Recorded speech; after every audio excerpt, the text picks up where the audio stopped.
పెద్ద టీజర్ అయితే చూడడం అయితే జరిగింది. ఇది పైల్వాన్ టీజర్ అయితే మనకైతే చెప్పారు. కుస్తీ పోటీలు అయితే జరుగుతున్నాయి. టీజర్ చూసిన తర్వాత నాకు ఒకటే అనాలనిపించింది, ఇదేంటి ఇలా ఉంది అంటే అటు బాగుందని చెప్పలేను, ఇటు బాగాలేదని చెప్పలేను, మీడియం లో అయితే ఉంది అండ్ నాకు బాగా నచ్చింది. ఈ టీజర్ లో నాకు కొన్ని పాయింట్స్ అయితే బాగా నచ్చాయి. మొదటిగా చూసుకుంటే వాళ్ళు రిలీజ్ చేసిన 2 టీజర్ లో ఫస్ట్ టీజర్ లో డైలాగ్స్ ఇలా ఉంటాయి, ఒకే పని చేసేటానికి ఒకేలాగా బతికేటానికి ఇంక ఈ బతికేందుకు మళ్ళీ పుడతామా ఏంటి అని చెప్పి ఒక డైలాగ్ ఉంటది. ఈ దీంట్లో వచ్చేసి ఆటే నా పొగర్ అని చెప్పి డైలాగ్ పెట్టాడు. సో వీళ్ళు 2 టీజర్లతో కూడా కథ మనకు చెప్తున్నారు. ఆ మూవీ ఎలా ఉండబోతుంది, తన కథ, హీరో ఏం చేస్తాడు ఆ మూవీలు అనేది క్లియర్ కట్ గా మనకు చెప్పేస్తాడు. హీరో పెద్ద మూవీలో రామ్ చరణ్ వచ్చేసి అన్ని స్పోర్ట్స్ అనేవి ఆడతాడు. క్రికెట్ ఆడతాడు, కబడ్డీ ఆడతాడు, ఖోఖో ఆడతాడు, ఇప్పుడు కుస్తీలు కూడా ఆడతాడు. తనకి ప్రతి ఒక్క గేమ్ లో వెళ్ళాలని ఉంటది. ఆ వెళ్ళేదంట తొందరపాట్ల తనకి ఏం జరిగింది అనేది స్టోరీ. నేను ఆల్రెడీ ఇంతకు ముందు స్టోరీ కూడా చెప్పాను మీకు, నా వీడియోలు ఫాలో అయితే మీకు తెలిసే ఉంటుంది. అండ్ మ్యూజిక్ చాలా డిఫరెంట్ గా ఉంది. ఏఆర్ రెహమాన్ గారు ఈ కొట్టిన ఈ మ్యూజిక్ ఇప్పటివరకు ఏ టీజర్ కి నేను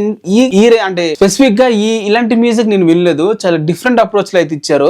నాకైతే నచ్చింది. బట్ ఫస్ట్ టైం ఎవరైనా వింటే మాత్రం ఈ ఏఆర్ రెహమాన్ గారు పెట్టేశాడరా, అంత బాగా కొట్టలేదురా అని చెప్పి అనిపిస్తుంది. బట్ రిపీట్ లో చూస్తుంటే ఇది కొత్తగా కొట్టాడనే ఫీలింగ్ అయితే వస్తుంది మనకి. అండ్ మనకు చూపించిన విజువల్స్ కూడా చాలా బాగున్నాయి.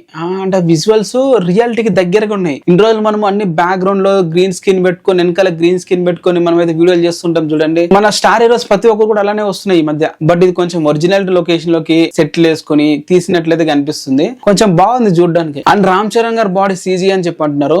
బాడీ అంత సీజీ ఏం లేదు, పర్ఫెక్ట్ గానే ఉంది. ఎందుకంటే మనకు ఆల్రెడీ తను ఎక్సర్సైజ్ చేసిన ఫొటోస్ అన్ని బయట ఉన్నాయి కదా సోషల్ మీడియాలో. సో అది ఒరిజినల్ బాడీనే, కొంచెం ఆయిల్ రాసి కొంచెం ఎలివేట్ చేశారు అంతే. అండ్ ఈ మూవీకి పర్ఫెక్ట్ గా ఎవరైనా విలన్ ఉన్నారంటే అది నవీన్ నూల్ అని చెప్పాలి.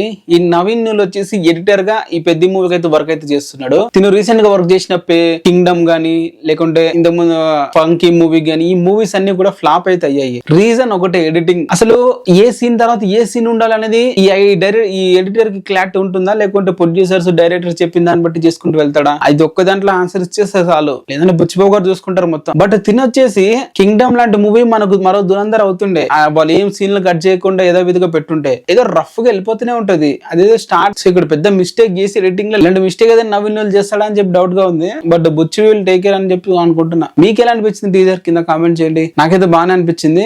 ఇలాంటి డిఫరెంట్ స్పోర్ట్స్, ఒకే మల్టీ స్పోర్ట్స్ మూవీ జానర్ కాబట్టి చూడడానికి కూడా కొంచెం బాగుంటది స్క్రీన్ మీద. మరి ట్రైలర్ ఎలా ఉంటది అనేది చూడాలి. ఈ 2 అయితే బాగానే ప్రెజెంట్ అయితే చేసుకుంటూ వచ్చాడు. మళ్ళీ ట్రైలర్ లో కథ రివీల్ చేయాలి కదా, అప్పుడు ఆ పాయింట్ జనాలకి ఎక్కితే గానీ మూవీకి వెళ్తారో లేదని తెలియాలి. బట్ ఓవరాల్ గా చూసుకుంటే పెద్ద నుండి వచ్చిన ప్రతి కంటెంట్ కూడా ఆడియన్స్ బాగా అట్రాక్ట్ అయితే చేస్తున్నాయి. సో ఈ విషయంలో బుచ్చిబాబు గారిని మెచ్చుకోవాలి. తను ఫస్ట్ తీసిన ఉప్పెన కూడా జస్ట్ ప్రీ రిలీజ్ కంటెంట్ తో అయిపోయి చేసుకున్నాడు ఆ మూవీకి. ఉప్పెన మూవీలో స్టార్ కాస్ట్ ఎక్కడ ఉన్నారు, ఎవరు లేరు.